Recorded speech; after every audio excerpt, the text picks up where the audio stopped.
Alrighty, everyone. Welcome on to Hidden Gems, our first episode ever. And just a little bit about Hidden Gems. This is where we will uncover the treasures of the gaming world and bring some clarity to the most unique stories in the industry. So to start out, we want to put an emphasis on indie games and their development. So to dive into that a little bit more, I want to know, Undead, why do you think indie games are so important to the game industry as a whole? Creativity. Creativity? Yes, if you look at how the AAA scene acts and how the indie scene acts, AAA studios tend to rely on one franchise and will milk it to the way. Oh yeah. But if you look at any indie studio, you'll find that they have a wide range of games in their own name, and they're usually not the same anywhere from each other.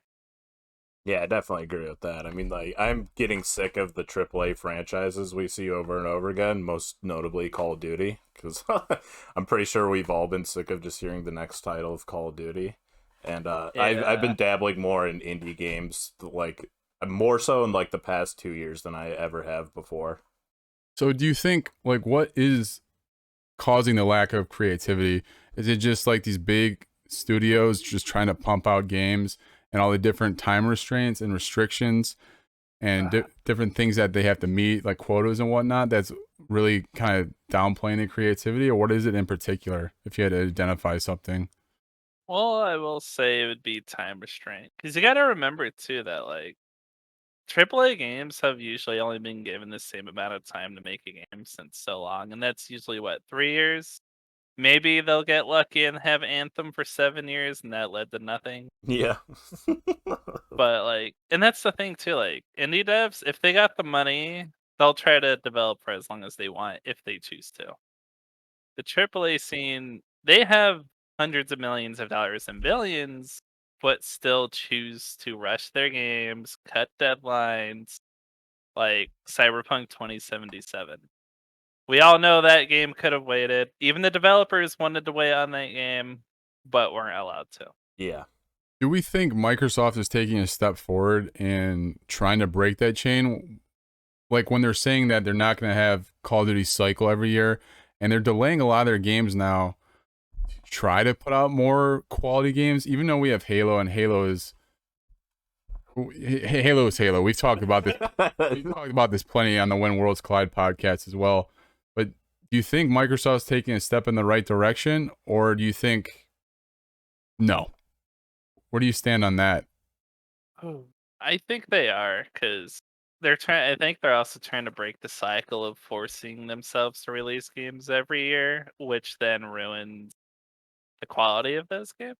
Because you guys have both said before that this year was a slow year for Microsoft. Oh yeah. Oh yeah, absolutely. There's no And doubt no about first it. party exclusives this year And for us, it's right? kind of Yeah. hard too, because it gives them more time to work on their games, but they also have to keep feeding their base their games every year because it's what's demanded at this point. Because both Sony and Nintendo both act the same way. They have to have something every year, and the players want it. Right. And I mean, we're guilty of putting some of that pressure on, with Halo and whatnot. But I think for the Yeah. most part, we're pretty content with the delays of games like Redfall and Starfield. As unfortunate as they are, it's going to be good for us in the long run. But this dry stint we're going through right now is pretty brutal. We were just mentioning, like how barren this year has been. One of the top games for Microsoft this year has actually been Tunic, an independent developed game. Yeah. It's nothing new for us either for as Xbox fans to like go through dry spouts like we have. I feel like every year like we just get nothing, but we're still content with it because of what Microsoft has done and acquired all these indie studios. So like their lack of first party exclusives comes in the form of, having all these indie studios under their umbrella and that we just get to play all these like new games month to month when they release on Game Pass. Well, I think we all thought the drought was over with how meaty last year was. Yeah. We got so many good titles, first party games on Xbox that, like, thank God the drought is over. But we were a little early on that one. A A little bit. little pre cum. Yeah. Oh man. So with that being said, we all acknowledge that indie games play a huge role in the gaming industry. So we wanted to identify some of the ones that meant the most to us, right? Or some of our favorites. And we're going to exclude some of the real easy ones like Minecraft, Rocket League, Among Us, Fall Guys, all the ones that went from indie to absolutely blowing up. But we're each going to identify some of our favorites. We have a volunteer to go first. Yeah, sure, I'll go first for this one. So I made the top 3 that I came up with. They weren't necessarily my favorite. They were really good, but it was like my most memorable indie games that I played throughout the years. And the one that I just had probably the most fun with was Risk of Rain 2, which You keep hyping that up. I need to try it. it's so good, dude. Yeah, It's so fun, especially when you play with your friends. But How many? Sorry, I'm cutting you off again. How many players can you play at a time? I believe 4. Okay, so we got 3 right here. Yeah, Who's gonna be our 4th, chat? literally anyone. Should I we would think. get I'm pretty Cat? sure it's 4-player. If we have to, I mean, do we have to play with Cat? I mean, we're desperate. Desperate time. The game's worth it. I think I got it $5 on Xbox. But it was like when they first announced it. It was during Microsoft's E3 press conference back in when was it, like 2021, 2020, something like that. So like 2 years ago. And they released the game that day that they announced it at E3. And what made the game super popular when they announced it was they had a buy one get one free for their game. So like when I was friends with like Trevor and our other friend Uga, who's in Virginia and everything, like we bought like 2 copies and then we just gave it to our 2 other friends and everything. We just played the hell out of it. And I think I dumped like almost 200 hours into it on Steam, and that was like base game, which didn't have much of anything when it first released, but it was just that fun to play. And the studio itself was I like them a lot. The studio's actually called Hopoo Games. Hopoo? Yeah, Hopoo Games. And it's funny too because I have an item in the game called a Hopoo Feather, which I find funny. But that company, Risk of Rain 2 is obviously a sequel to the original one, Risk of Rain. I played a little bit of it. I wasn't really a fan of it, mostly because it was like 2D style, and it looked like a pretty barren game for their first iteration. But what I found interesting about the company is when they're making the sequel, Risk of Rain 2, they originally were going to also make that game 2D style, but they had fan art sent into them, like showing the game in like a 3D setting, and that actually like inspired them to develop the game in a 3D manner. Dude, that's actually a really dope story. Yeah, so I thought it was really cool, and like they said it themselves, like when they saw that fan art, they're just like, yeah, our game would look way better. Like it gives them like way more like game design, and just helps them like show the environments in just like a more in-depth way. And it's just a great game. I can't recommend it enough. Well, with how great of a game it is, did it win any awards at all, or?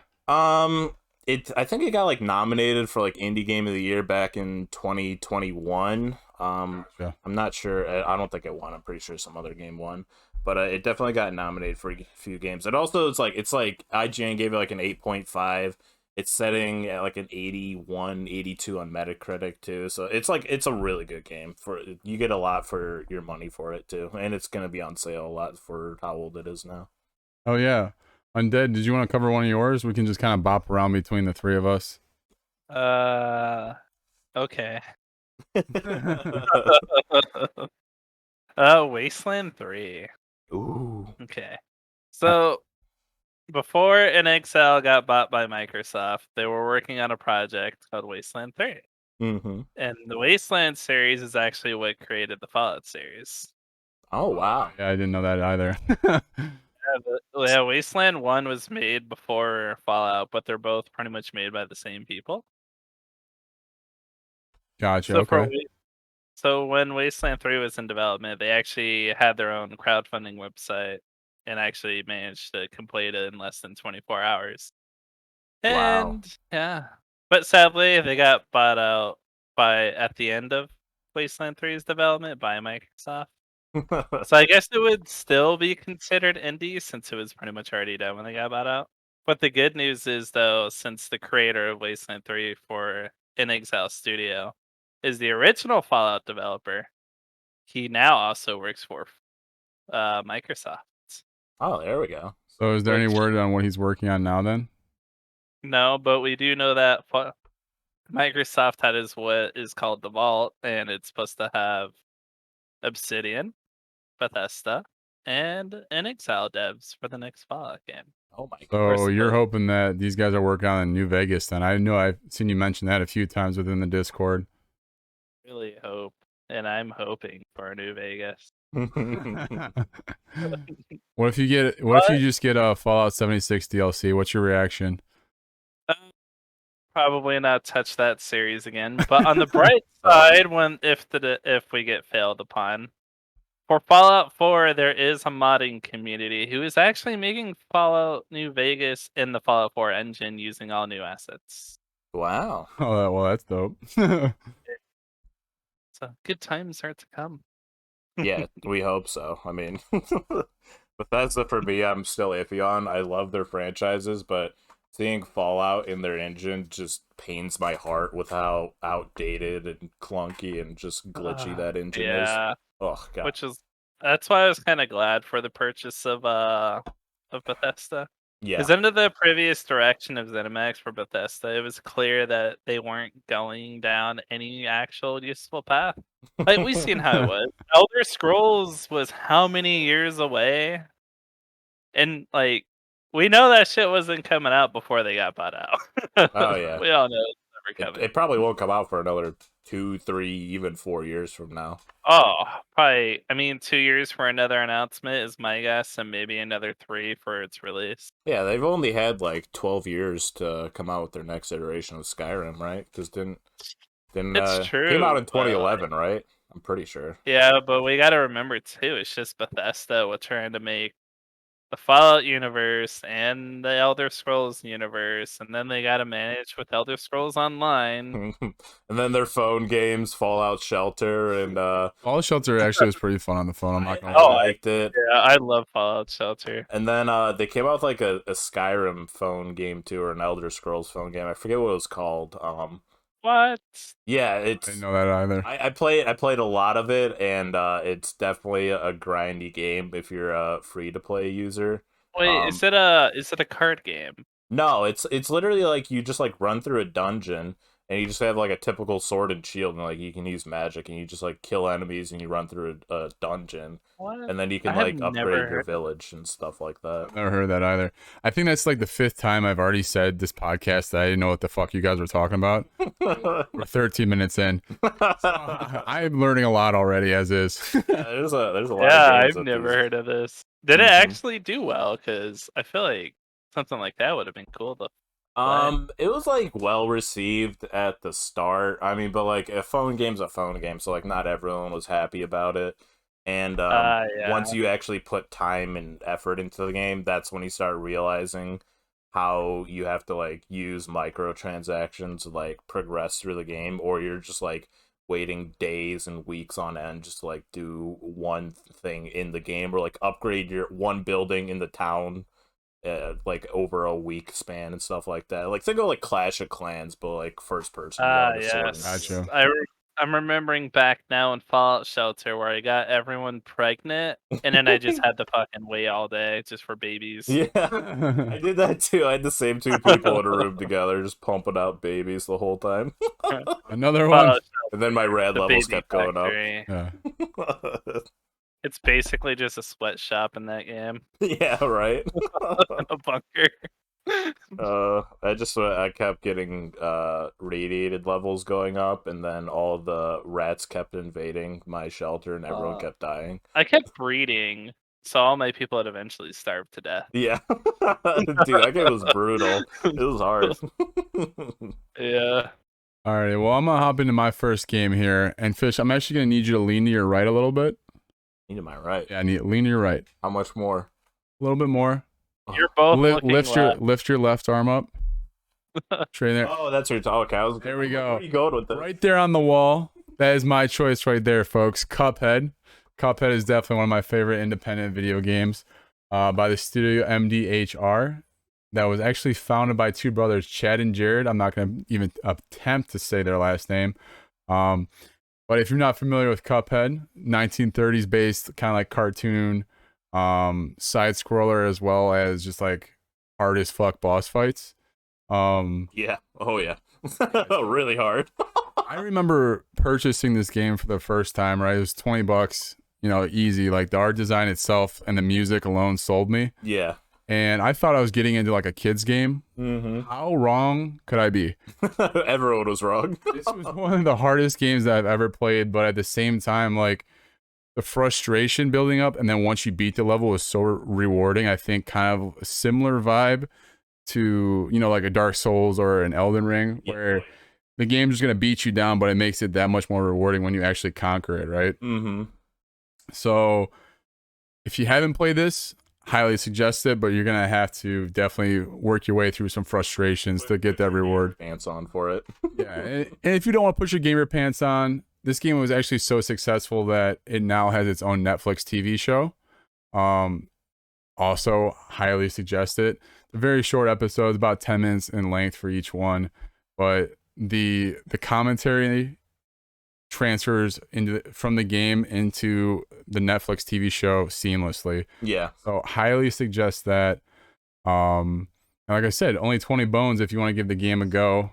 It might be on Game Pass, not sure.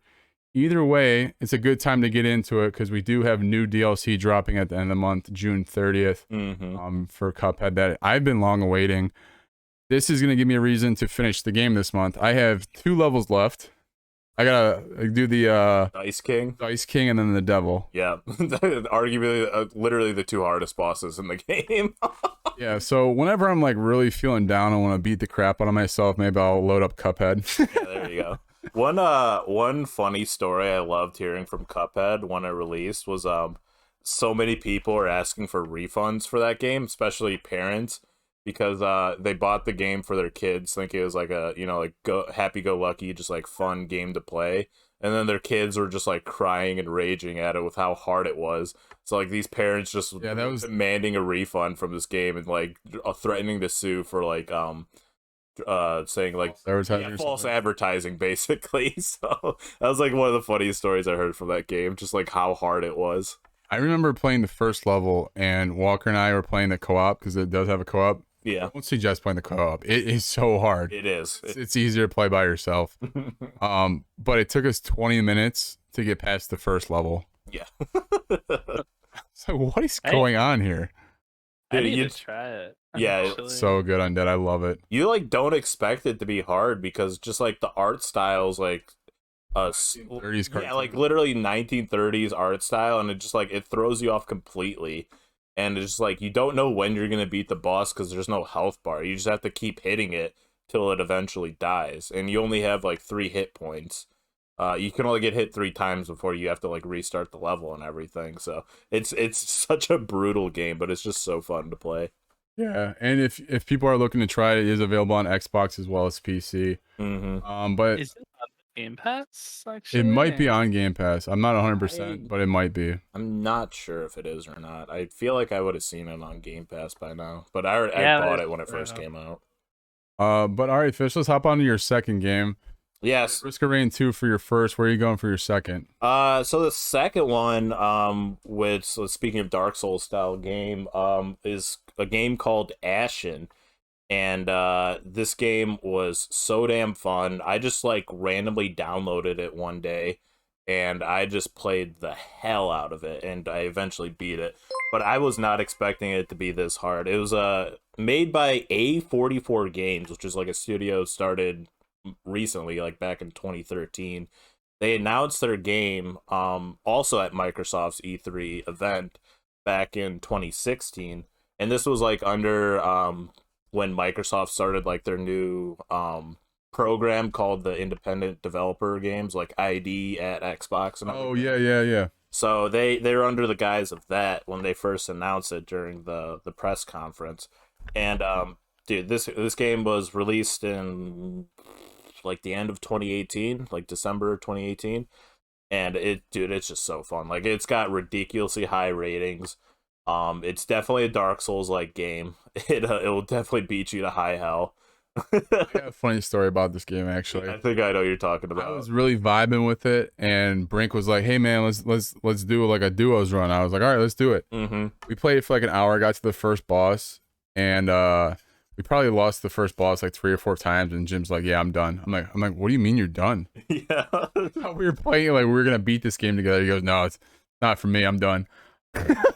That's so surprised. Dude, I almost quit too after the first boss. I was just like, why is this so goddamn hard to play? Like, I was getting so frustrated just from the first boss alone, too. The like little creature in the cave and everything. Like, in and out of the walls and stuff, and it's a dark cave. Exactly. I had no idea what to expect from the game, and then like when you play Dark Souls games, there's just like a moment where it just like clicks in your head. Right. And that's when you like know how to play the game.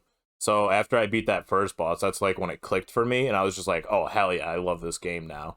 And one of the most brutal things in it was they had like dungeons in it, like full on like dungeons and like castles that you ran through, and like there's like a spawn system in the game, like they have like checkpoints that you can go through.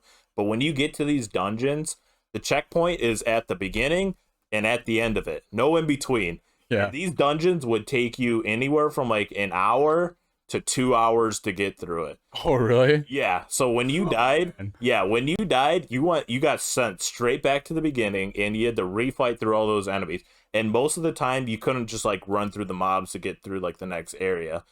You would just like get killed. So like I would attempt it, and like even if I did get through them, like I would be like 1 HP for the boss fight and just die anyways. So like you had to play super smart and just like grind through that dungeon for like an hour or two just to get to the final boss. And when you got to the final boss, they weren't any easier. They're like super, like just like with that enemy in like the cave, the first boss, like they just got progressively harder and harder and harder and harder. So the game definitely wasn't holding your hand throughout the entire time.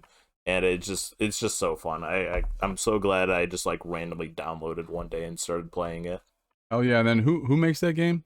A44 Games. They started in 2013, and they actually have another game that they've been developing. It's called Flintlock, and it says it's supposed to release sometime this year. They don't have a specific date; it just says 2022.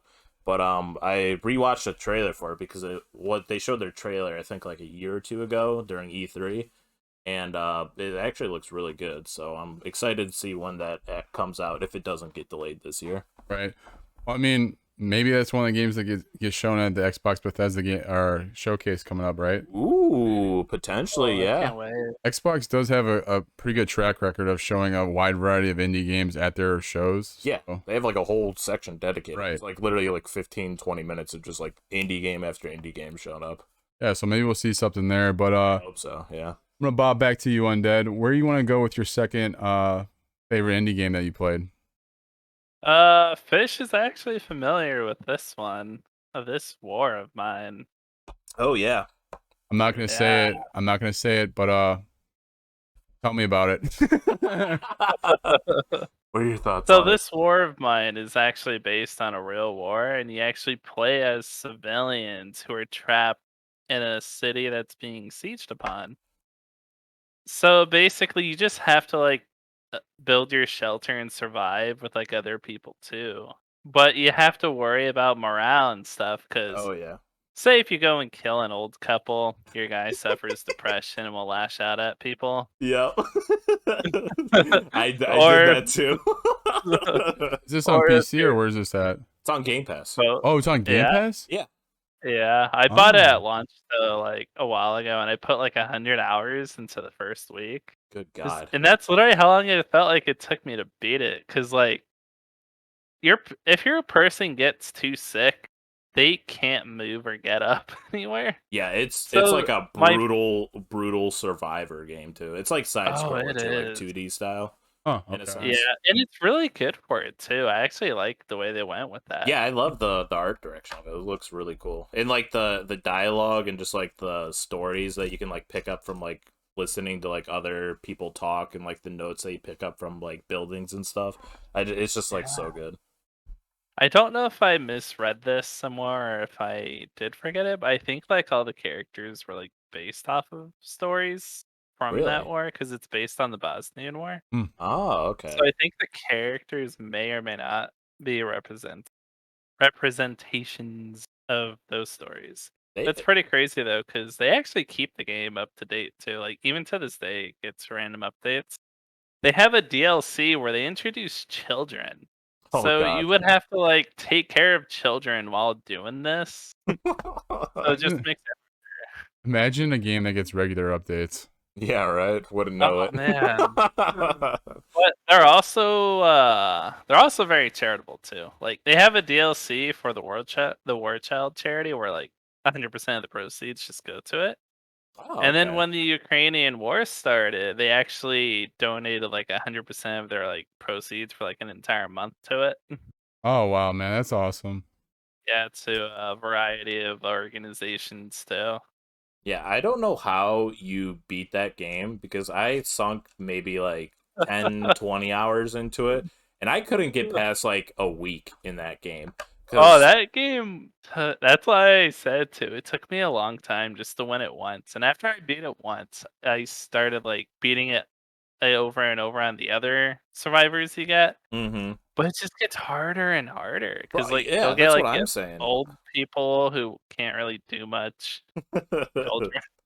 Well, I would just like I didn't know how to play the game, so I was just like randomly choosing my survivors. I didn't really have a choice. It only gave me like 3 or 4 to begin with. Oh yeah, But that's the story one. yeah, like I thought I was like doing good like the first couple of days, like I would build a couple beds and then like build like a water purifier, like a kitchen stove and everything, like cook meals. And then like day 4 and 5 comes around and like my guy is just constantly sick. I'm giving him medicine. He's not getting better. I go out to scavenge at night and I find out that my place got raided, so I got nothing. I got no supplies back home, even though I just brought supplies back. One of them got stabbed in the chest and he's dying or bleeding out. And then like I go scavenge again and I go kill some people and my guy's depressed and I go take him. You're getting a little angry there, Fish. Yeah.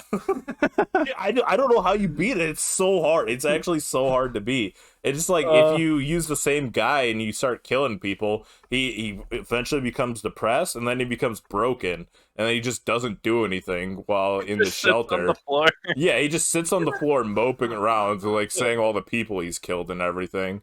And then he eventually just leaves your shelter and then you're just basically screwed the rest of the time. Yeah, one of my first few playthroughs, like, so there was an area I never went to before. So I go through it, and I'm walking out in the open, and my dude gets sniped. that happened to me too. Like, what am I supposed to do with that? Oh my gosh. Yeah, I actually figured out how to get through the sniper, but then on my way back, I get shot in the open street, and then he starts, like, crawling, and then he gets shot again, and he dies. I was just like, well, there goes my playthrough. I'm done. I'm done right there. The game is really fun. It's just brutal. It's really brutal. It is, and they don't hold back on anything too. Like you got like makeshift broths of like homeless people being used and stuff. Oh yeah. Got like a school shelter of just like people hiding in it. Pretty much gonna starve to death. People in the hospital trying to seek treatment and you're trying to steal supplies from the hospital and your guy gets super depressed for stealing supplies from the hospital. Well, when you're you murdering the entire hospital, he's gonna be depressed. Yeah. Well, that definitely sounds like a game that I need to try out. I got one for you guys that you need to try out. If you haven't already, it's a Megastorm game. If you heard of them before. I have not, no. And it goes by the title of Shotgun Farmers. Oh, that game. Okay. Oh, I think I remember you talking about this. Like, you were obsessed with it. I was obsessed with it for a little while. This is a game that, like, when I hop off of, like, Warzone or Vigor or whatever game I was sweating on at that time, I'd be like, all right, let me get some Shotgun Farmers in my life. I need a little cool down period. If I am remembering right, I think when I did start talking to you after you joined the 501st, you were like talking about that game, and I'm like, what is this game? What is this? Yeah, if you guys don't have it, I'll gift it to you. All right.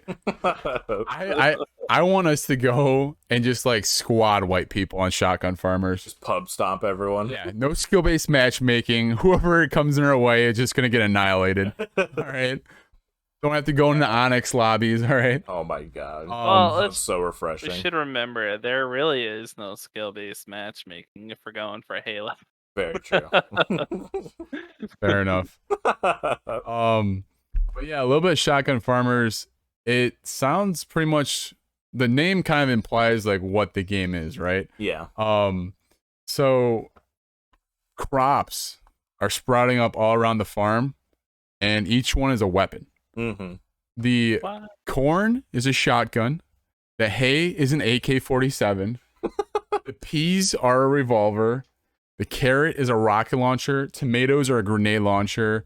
Roses are bow and arrow. Like each vegetable or plant on the farm is a weapon. That you pick up out of the ground. Yeah. And the other thing is too, if you want more ammo, you shoot the gun into the ground and it will sprout another crop.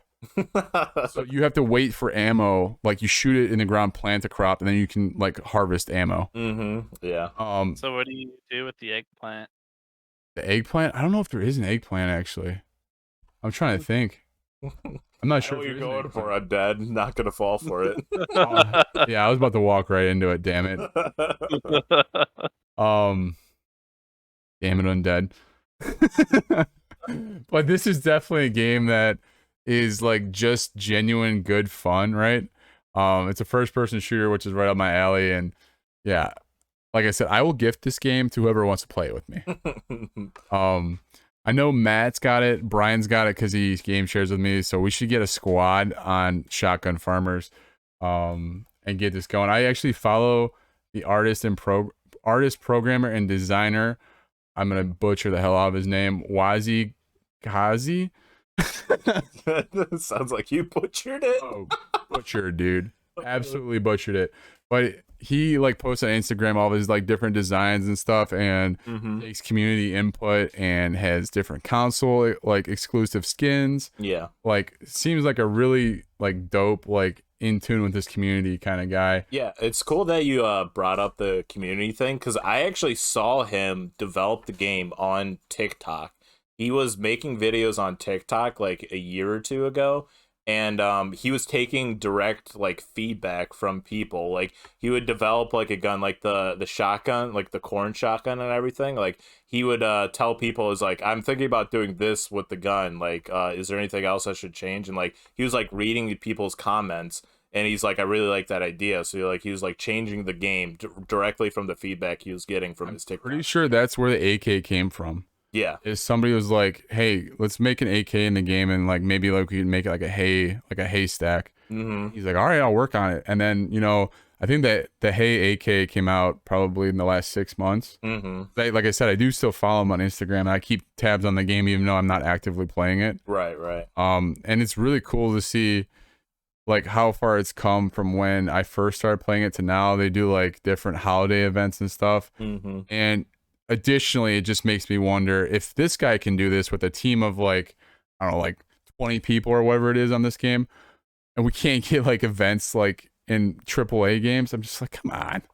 You know what I mean, like this guy's putting so much effort in this game, and they have such smaller resources. Like we said at the beginning, creativity and everything else in the indie games is something that the industry needs. So games like this, I'm fully supporting and backing. But all right, Fish, let's get on to your third one, my friend. All right, my third and final one, which came out recently. It came out at December of last year.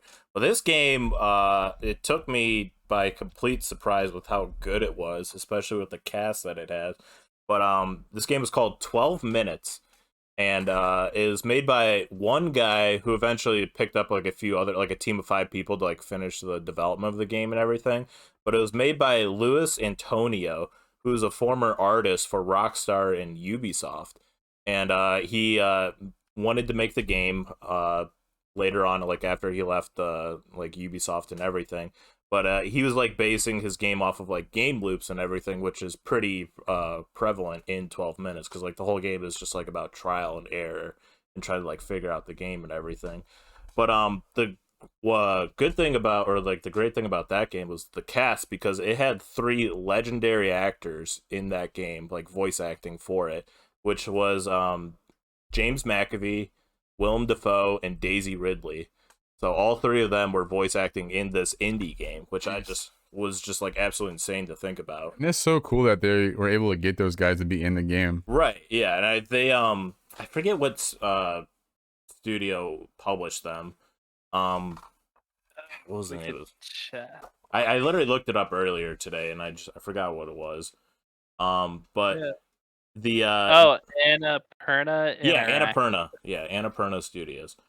But he drew inspirations from the game, from like the movies he's watched, which was like he got inspirations from The Shining, Groundhog Day, and which I found kind of funny was what was the other movie? Rear Window by Alfred Hitchcock, which was a movie that I did for my film study class. So that's probably why I like the game so much, because it's just like it's basing off of like mystery, game loops, and just like how you figure out the story as you progress by like all these decision makings that you do. So it's just like it's insane to think about that one man plus like 5 other people later in development just developed this game with 3 legendary actors for it. Oh yeah, Yeah. Yeah. this I is think another one. Oh, go ahead, Undead. I was gonna say it was like for the game, like as much as you will think about it, it's kind of crazy how little is actually in the game though, but how Yeah. like I guess More because if you think about dialogue it, driven. yeah, Mm-hmm. because it takes place in one apartment room. Yeah. But like so much work had gone into it to make it like the best puzzle game. And even then, like it's the twist at the end that really gets you. Yeah. And people are like mixed reviews on the ending and everything. I thought it was like really good and just like crazy to think about. Um Louis Antonio, like he originally when he was first developing the game, he wanted to like make the game based around like a neighborhood and everything. But then he realized like that scope is too big for him. That's when he like kind of like singulared in toward like the apartment setting and everything. Yeah. So you said the best puzzle game. I have one that could go toe to toe with this, and it's another indie game as far as puzzle games go. Is The Witness? I don't know if you guys played that at all. The Ev- Witness. The Witness was a 10 out of 10 rated game by IGN. Excellent puzzle game. If you haven't tried that one, I didn't finish it because it was too hard, and I was just like, I was like, usually I'm playing video games to relax, and my brain was just on overload playing The Witness. But it's such a beautifully designed game, and the puzzles in it are excellent. Yeah. 12 minutes is still on my backlog. That, as we've mentioned, and when worlds collide, and just through different streaming experiences, my backlog continues to grow. Never ending. Yeah, I should make a doc of just all my backlog. Yeah.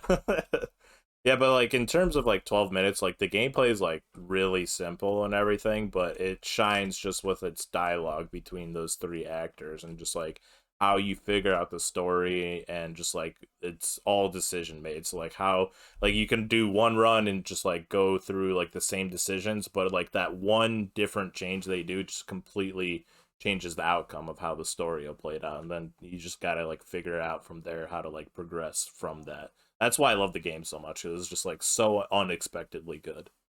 So another dialogue driven game, I think you're gonna highlight next, Undead, as your third game is what?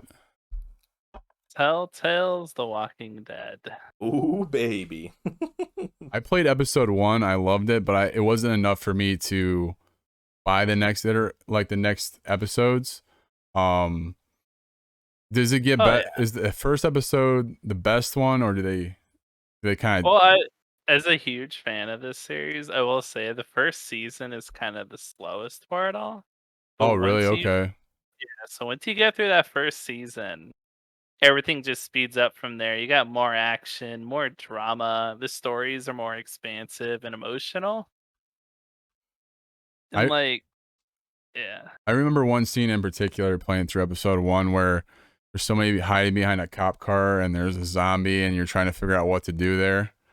I really enjoyed that. Oh, Yeah, I don't know why that sticks in my head so much, but like I said, that was definitely a game I enjoyed. That okay, episode 2 and whatever, how far it goes, backlog. Well, if you do, oh wait, that's right. Actually, they have all the seasons I think on Game Pass for you, besides the last one. Ooh. Ooh, okay, I like that too. You know, they leave you little pieces of cheese, and then they want you to kind of top them off at the end. I'm fine with that. You know what I mean? Yeah. Because they I went bankrupt. Yeah, unfortunate. Yeah. Damn. I was never really a fan of like episodic releases. Because for me, I just like, I want to, if I'm paying for a game, I want like the full price game. Like, I don't want to be like waiting to like episode 2, 3, 4, 5, and 6 and Oh, I everything. see what you mean. Yeah, so and I know, like, I think each episode is like $10 or something, like give it around there. Yeah, But what are you I saying? do think they went that route mainly because of an economic situation. Because they went bankrupt, I believe, from all the licensing and publishing and all the fees that was taken out of the final cost. Because you got to remember too, at the time of these games, Microsoft and Sony and Steam took what, at least 30% of each thing, and that's Oof. not the licensing fees that they would have to pay. And if they weren't self-publishing, you also have those fees you would have to take out too. So eventually it did all stack up and they went bankrupt. And I do think that's kind of the main reason why they stuck to episodic in the first place, is to try to hopefully prevent that, but Is this doesn't seem like it. Did this team get absorbed by any other company, or are they kind of just out in limbo right now? Actually, they're back. Actually, yeah. They're currently, I think, getting all their IPs back. Wow. Oh, awesome. But So are they they, working on anything in particular right now then, or no? yes, actually. So they're making another Telltale's Walking Dead, which will again be with Clementine. Because if you play through all the seasons, you'll realize the entire game is all about Clementine. Even from Yeah. season one, when you're playing as Lee, it was always about Clementine. And you don't find that out until season two. And then when you realize you're in the final season for Clementine, trying to take her of a child who matured a lot faster because he completely skipped adulthood, you realize Hmm. it's all about her life, and then it's moving on to that child. And then the new season, I'm not sure who it's going to revolve around on, but I feel like it's going to be the child. Do they still have the Borderlands IP that they're working on? Because that was one series I was like, I really wanted to play, but I just did not want to Oh pay yeah, for the each season. Telltale's Borderlands is actually really good, and I Yeah. liked how they put the lore and the how it's actually canon for Borderlands 3. Yeah. I remember I never played them, but I saw like plenty of clips and everything. Didn't a couple of them like revolve around Handsome Jack and all that?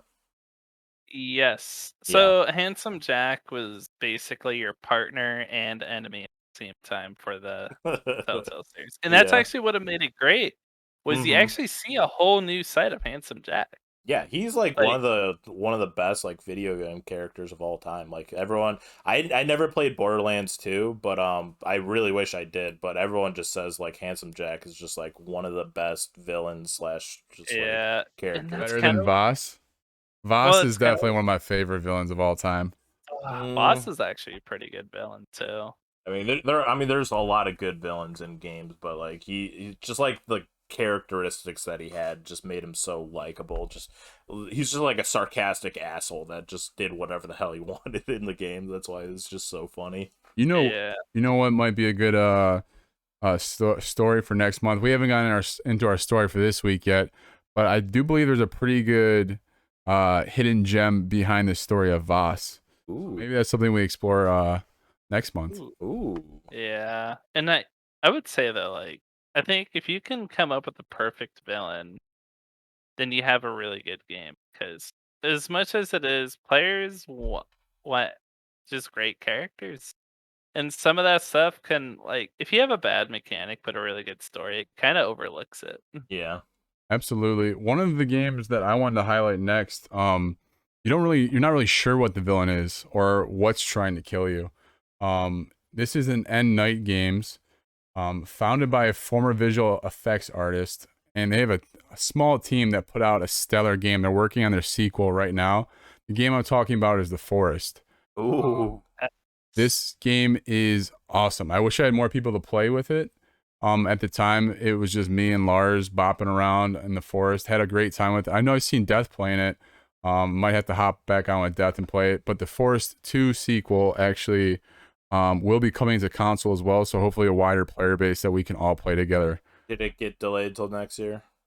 I don't know. The Forest is like one of those games I really wish I played too, and I really want to get the next one because it's supposed to come out for consoles and everything. So it probably got delayed. I think it did. I just Googled it and it said the Forest sequel gets delayed. I remember seeing news that it got delayed. I just don't know when though. Oh yeah, because it was supposed to come out in May, and we were all hyped about it. And I think I don't know when it got delayed to. I'm gonna give it a look here. It says October. Ooh, bad, really. Ooh, that's a perfect time to release it.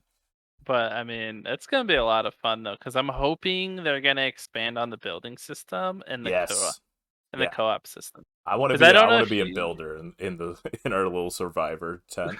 Well, I don't know if you guys knew this, but for the PC community of the Forest, you can have more than 4 players, and what they would do is they would do battle royales on the island. Ooh, really? Oh my gosh, that sounds so fun. I'm hoping they'll probably at least allow some functionality for that, at least for consoles. I was just getting murdered out constantly. All the cannibals on the island were just killing you. Yeah. You think we're gonna get a trailer for it for E3? I hope so. I guess we'll see. Yeah. Well, it's not that long until it's released, so I feel like they should take every advantage of promotion as they can. Right. Absolutely. All right, guys. Well, that's kind of our little snippet of highlighting independent games. Those were our top 3. Highly suggest if you haven't played any of those, giving them a try. As we mentioned, some of those actually are on Game Pass. So definitely venture into those games. But we do have another story, a hidden gem, a treasure within the video game industry that we want to identify. And this story is pertaining to Gears of War 3 and a musician by the name of Drake. Not sure if you guys have heard of him or not. I don't know who he is. Sounds familiar. Yeah. Is this a friend of yours? Nah, he's actually from up north in Canada. Yeah. I guess he's a pretty good musician, but initially when Gears of War 3 was in development, he was supposed to voice the character of Jace. Oh. Jace in Gears of War 3 was one of the playable characters that you could play in the campaign. Yeah. Yeah. I know where I was going with that sentence. 60%. Just because there's a different title here doesn't mean my brain's not working at 60%. Always, baby. So there's this guy named Chase. Go on. Yeah, so he was one of the central characters in the Gears of War spin-off comic books. And in Gears of War 3 in particular, he's one of the playable characters during the cooperative campaign, which involves you being able to team up with 3 other of your buddies to fight the Locust. So like I said, initially, Drake was supposed to voice this character prior to the launch of his first album following his signing with YMCMB. So this was back in 2009, 2010 time, before Drake blew up, right? And at the time, Ron Ferguson, the head of Gears of War, said this quote. He said, after his first session recording in the studio, his first time ever voice acting, he said, Drake was amazing, but after the first session of yelling in combat dialogue, his manager reached out the next day to say Drake could not continue the role because the demands were too heavy on his voice. Oh no, dude. That sucks. So that I mean, it really does. Like, hindsight, this is like when Drake was still low key, right? Yeah. He was still like I don't want to say bottom of the totem pole with YMCMB, but the emphasis was obviously on Lil Wayne and Birdman and some of the higher ups in YMCMB. So hindsight is so cool to see that, he could have been voicing Jace. But he didn't, and it's probably for the best. After he did release this album, it went #1 in America and Canada on the charts, and then ended up going platinum. Yeah. So hindsight 2020, maybe not pursuing a career in voice acting for video games was the best move for Drake. But just as well, we got a very good secondary that voiced the character in Michael B. Jordan. Well known actor. Might have heard of him. Yeah, have you guys seen any of Michael B. Jordan's work? Yeah, maybe. he plays basketball. Oh my god. I knew somebody was gonna mention that. I was like, god damn it. So dumb. That's exactly what I needed. Oh my god. He played in Black Panther. What was his name? Warmonger, something like that. Something like that. I believe it might have been Warmonger, exactly. Along those lines. But yeah, he's a He great did actor. really good for that. Yeah. He did. So Michael B. Jordan, like Fish mentioned, was in Black Panther as well as Creed. But prior to that, he was actually had some video game voicing in Gears of War as well as 2K. And that's actually kind of where my hate for Michael B. Jordan came, because he was. I always said to people, they're like, "Why do you hate Michael B. Jordan?" Because I was like, in 2K, when you're playing my player, he was like your rival, and he was such an asshole. Yeah. Yeah, He was talking shit to you the whole time. yeah. So like, you get these games, like you guys both get drafted to different teams, and whenever you play Michael B. Jordan's team, he like comes up to you pregame. He's like, basically like, "You a bitch, like I'm gonna lock you down." I'm like, "All right, Michael B. Jordan, you a hoe, bro. Let's go." Who do you think you are? No, I think it's kind of crazy how like you get like this weird bad guy dynamic with actors who constantly play the bad people. right, I and think then, I get then it's just cemented in your brain. well, Yeah. as much as there's a lot of controversy around him now, I think Kevin Spacey for what was it, Call of Duty Advanced Warfare. Yeah. Yeah. Yeah, like that made I watched House of Cards and that, so I just always knew not to trust the guy. And then that whole spiel with him. Yeah. With the whole lawsuits Yeah. and everything. Yeah, we won't go down that route. Oh, we won't. That's an endless pit. But yeah, I kind of want to stem off of this. You know, unfortunately, we didn't have Drake voice Jace in Gears of War 3. Like I said, hindsight, that would have been awesome. But I want to bring up the point of hip hop's growing influence in the gaming community, right? Yeah. So it felt like this all started back in like the early 2000s when games like 2K, Knockout Kings, and Def Jam were all very instrumental in bringing the hip hop culture to life virtually. Yeah. And I just wanted to highlight some of the names that kind of got that going. First off, before we do name some of these names, did you guys play any of the 2Ks, Knockout Kings, or Def Jam? I definitely played 2K games. I feel like I played Def Jam. I didn't play Knockout City though. I know I didn't play that one. But I definitely played 2K games, and I've talked about this before, and Walker permanently scarred me from those kind of games when I was a kid. So that's why I'm not familiar with them nowadays, because I just big sports game guy. Yeah, I just get nightmares from them if I ever touch them. How about you, Undead? Do any of those titles do you resonate with them at all?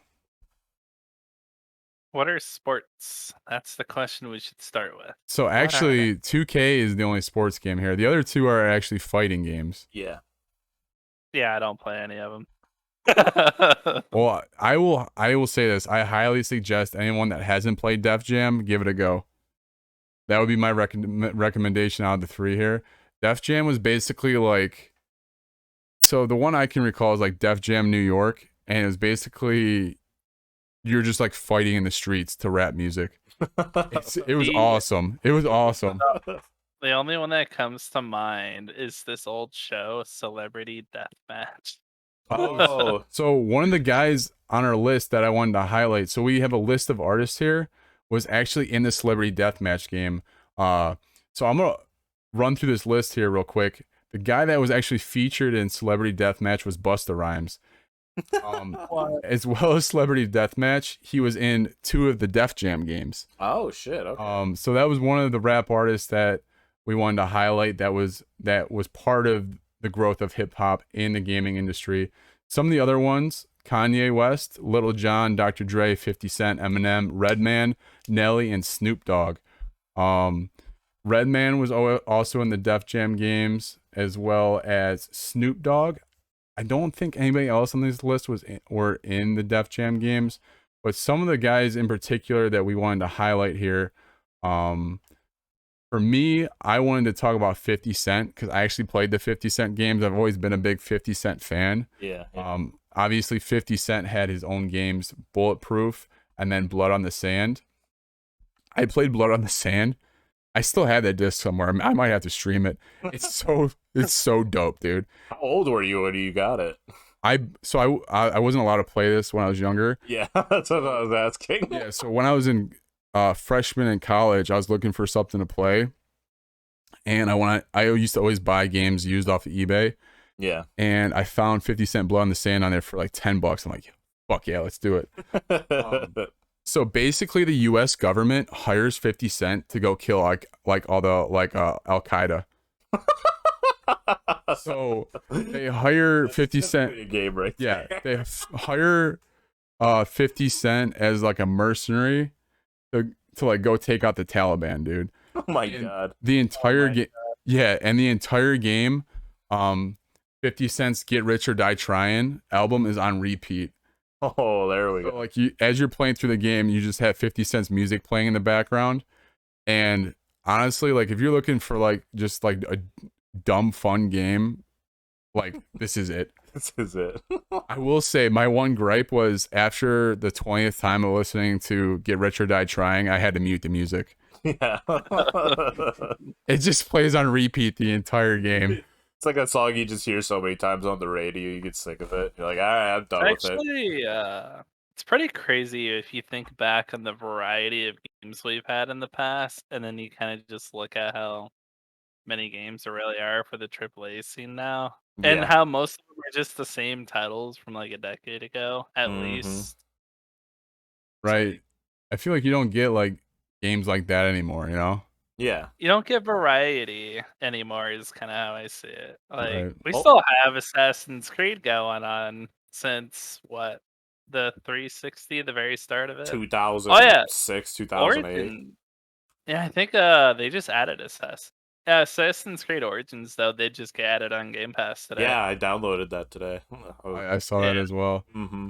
I'm about to download it. One of the other things that 50 Cent did, he was actually the voice of a Navy SEAL in Modern Warfare 2. Oh, really? Yeah. Which trying to Oh think. my God. Dude, I can't remember any of the Call of Duty campaigns anymore. They just all just mesh together for me now. But it's kind of cool. Like you see all these different highlights of these different hip hop artists within games, right? Mm-hmm. One of the other ones, have you heard of somebody called Snoop Dogg Undead? Snoop Dogg. D-O-double-G, buddy. Snoop Dogg. Well, if you're not familiar with Snoop Dogg, very famous hip hop artist, was actually one of the featured people in the Super Bowl halftime show, along with 50 Cent. Oh yeah, and Eminem. And Eminem. And Snoop Dogg actually, if you might have seen some of these memes, a lot of people were making TikToks of Snoop. He streams on Twitch playing Call of Duty and Madden. Yeah, A yeah. lot of people were putting Snoop Dogg's like cam to their gameplay. Yeah, I've seen those. They're so good. And those were excellent. But Snoop Dogg himself made his first appearance in video games in True Crime Streets of LA back in 2003. And since then has been on a multitude of games, including Def Jam, Tekken Tag Tournament, Call of Duty Ghost, as well as Warzone recently. And then also, I believe, Madden 2021 and 22. It sounds right. Yeah. So Snoop has been heavily involved in the gaming world, which is pretty awesome if you ask me. I think the craziest one is seeing him in Warzone as a playable character. Yeah. Well, I will say this isn't one that he was actually involved in, but people did make memes of him during Battlefield 5 because they did mass tournaments for it, and Snoop Dogg was one of the contestants. Oh, And okay. somebody really?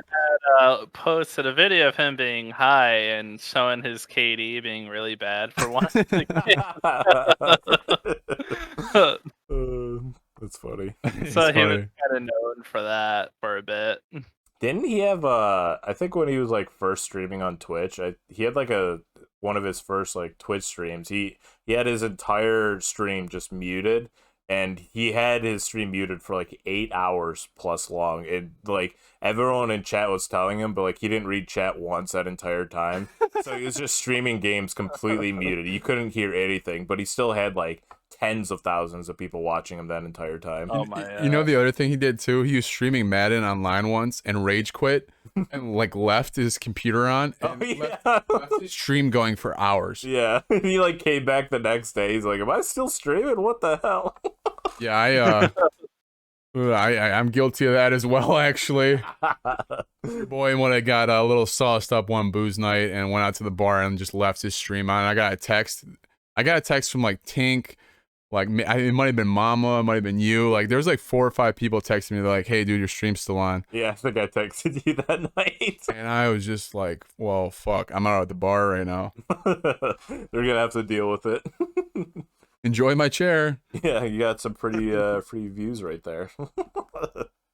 So I know you guys don't like sports games, but the Street series, whether it was NBA Street or NFL Street, were a lot of fun. The more arcade kind of sports games. NFL Street was dope when you like made me play it against like Matt and all of them. That game is super fun. Yeah, man. The more arcadey sports games are, I think, honestly, more fun than like the simulators. Yeah, the more serious ones. Right. But somebody that appeared in NBA Street Volume 2 alongside his crew, the Saint Lunatics, was Nelly. Whoa, okay. Yeah, so Nelly, you know, obviously a very prominent artist back in the day, was in NBA Street Volume 2 and was the captain for his team, Saint Lunatics. As well, he added a song to the game that was previously unreleased. Oh, So shit. he had a song that had never been heard before that he dropped in NBA Street Volume 2. Oh, okay. Nice. What was the song? Do you know? No, I don't. It was a while ago. But yeah, like, dope, right? Oh, yeah, yeah. I'm all about like the gaming industry being diversified in different ways, including music, right? I think as we pointed out before with indie games, the more creativity that's in the industry, it's just better for us as a whole. And it was very cool to kind of be able to look this up and see how much hip hop actually has influenced the gaming world in these different ways. And we didn't even talk about some of the things with these different artists. You know, one of my favorite missions in Saints Row 3, as I think you would recall, I don't know, Undead, did you play Saints Row 3? Yeah, and I don't know if we're thinking about the same level. Do you remember when you're in Saints Row headquarters and you have to jump off the building because it's exploding? Let me see. I think I do, but that's also not the level I was thinking of. Yeah, so like, you know, you walk outside of your like penthouse and you have the pools and stuff, and it's getting ready to explode because one of the other gangs is blowing it up. So you have to jump off the building, and then that music starts playing. Oh, no, but I do remember. I think it was Saints Row 3 though, where at the beginning you get out of the plane and then the song starts playing while you're flying down. I think you're right. I'm not sure what song that is. The one I had in mind for the mission I was depicting was the song Power, which was actually by Kanye West. So that's another example of these hip hop artists being in these games, right? As well, I believe Kanye actually helped develop 2K10. Really? Yeah, there's been a long list in the 2K series of artists being the like creative design for the game to some degree. Oh. Like, I know Spike Lee, he's not a hip hop artist, but like Oh. I know he directed a game, and a lot of different musicians have had influence on the 2K games themselves. Yeah, yeah, yeah. Okay, I was gonna say both the scenes we're talking about both played the same song. Oh, really? Oh. Kanye West, yeah. Okay. Butter. Well, there you go. Worked out. But yeah, guys, so appreciate everybody hanging out. I think that'll do it, huh, guys? Yeah, I think that's it. That just about does it. Undead, what do you think? First podcast episode, how do you feel? Pretty good. Yeah. Well, a little more enthusiasm there. How do you feel there? Oh, I don't know, Smalls. I feel pretty good. Best moment of my life. Oh my god. Honestly, that's pretty exciteful for Undead with his usual demeanor. Fair enough. But everybody in chat, everybody that tuned in tonight, thank you very much. This is the first episode of Hidden Gems. We're gonna continue to build on this as we go forward. Hidden Gems will be a once a month podcast where When Worlds Collide will take over the other 3 weeks out of the month. So we'll be back with When Worlds Collide next week. Yes, sir. Once again, thank you everyone for tuning in for episode 1 of Hidden Gems.